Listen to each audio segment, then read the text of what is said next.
Welcome po dito sa Dorisa Farm na kung saan dito sa lupon ng kauna-unahang farm na meron tayong makikitang iba't ibang klase ng mga hayop. Ngayon po, papasukin natin kung ano ba talaga ang mga hayop na makikita natin sa Dorisa Farm.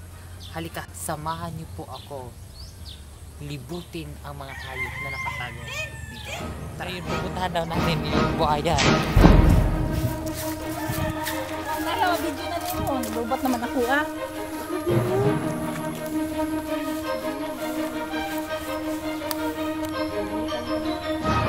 Picture lang. Tama, ito din.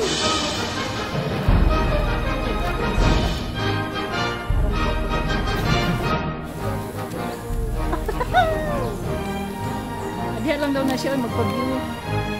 Oh, papwesto siya. Galing na.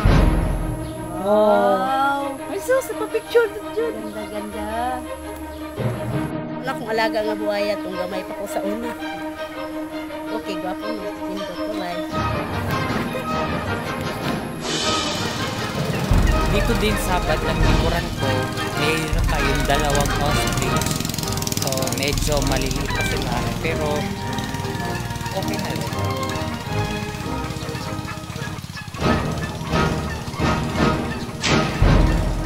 Sakit kayo?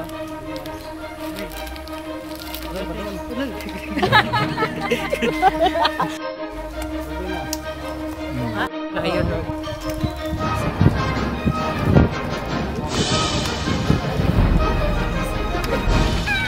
Kung meron tayong mga maliliit na ostrich, meron ding medyo maliit na ostrich. Ito sila.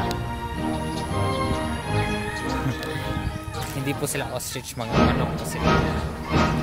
Ngayon, pupuntahan natin yung mga iba't ibang kalapate. Pero iba yung style.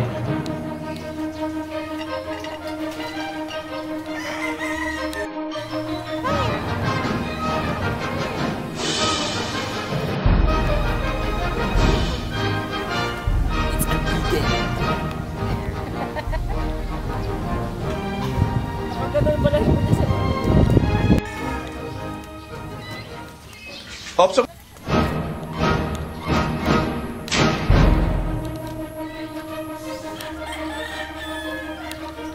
Hindi pa siya. Wow. This is a Philippine horse.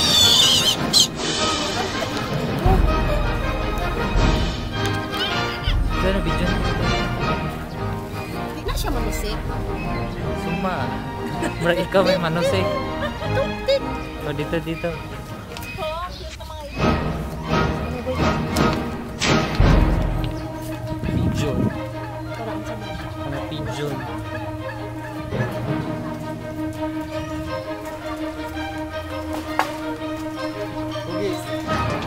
Ano siya, Pupi?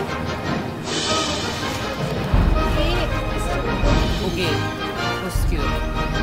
Me or that monkey? Hey.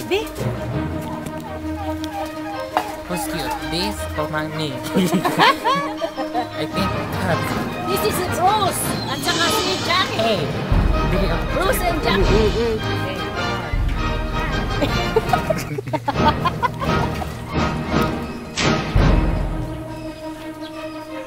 Dalawang unggoy, tatlo na kami.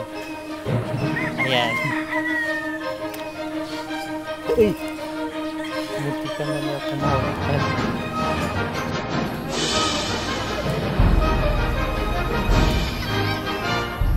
Baby igual.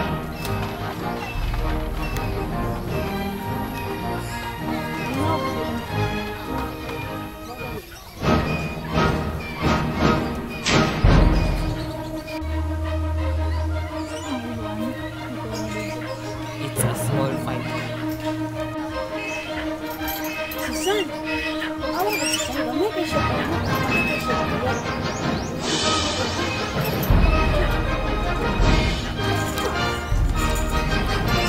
It's a big fighter. Nilibya na siya. Kung makikita mo natin, nagagalit siya.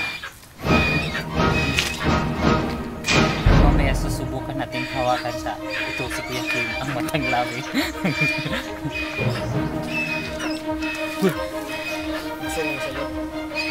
Chicken ang gikaon ano niya. Manok ang gikaon niya. May pa siya nung nagikaw manok, ikaw sa...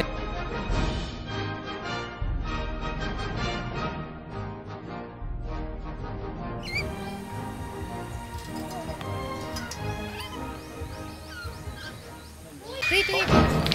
Maligno. Ay, ito kalaw. Ano yung kalaw? Oh. Hi there.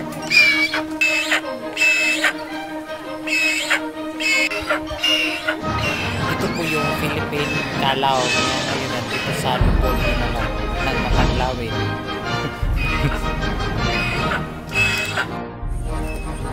Meron din tayong nakitang maliliit na mga lovebirds. Pero itong lovebirds na to ay kakaiba sa mga makikita natin sa mga bahay-bahay. Simple lang siya pero astig yung kulay.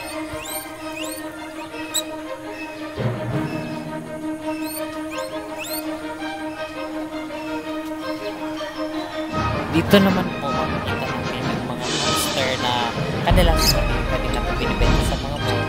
Pero ito, dinala dito sa Duri sa Park.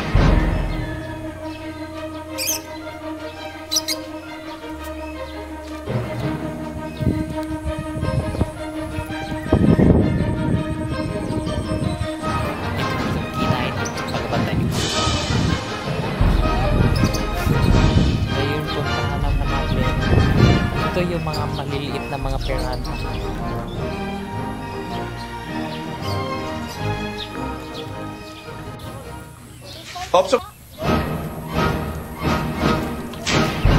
Ngayon, susubukan nating hulihin ang isa sa mga ito. Medyo may kahirapan siyang hulihin. So, hi!